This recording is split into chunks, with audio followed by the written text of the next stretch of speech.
Welcome to সাইকোলজিস fair. যে কোনো কিছুকে মনে রাখা, সেটাকে যেমন আমরা স্মৃতি বলি, ঠিক যে কোনো কিছুকে ভুলে যাওয়া সেটা হয়ে যায় বিস্মৃতি। এই যে বললাম যে কোনো কিছুকে ভুলে যাই, এটা কেন যাই, এর কারণগুলো কী কী? এর অনেকগুলো কারণ থাকতে পারে।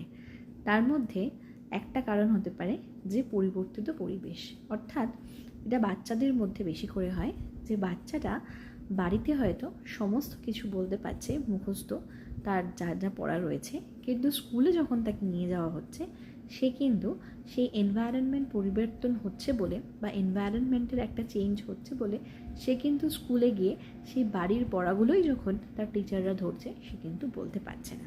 অর্থাৎ পরিবর্তিত পরিবেশ এটা কিন্তু একটা অত্যন্ত গুরুত্বপূর্ণ কারণ আমাদের বিস্মৃতি হওয়ার জন্য। শুধুমাত্র বাচ্চাদের নয়, বড়দেরও কোনো কোনো ক্ষেত্রে কিন্তু এই ধরনের সমস্যা দেখতে পাওয়া যায়।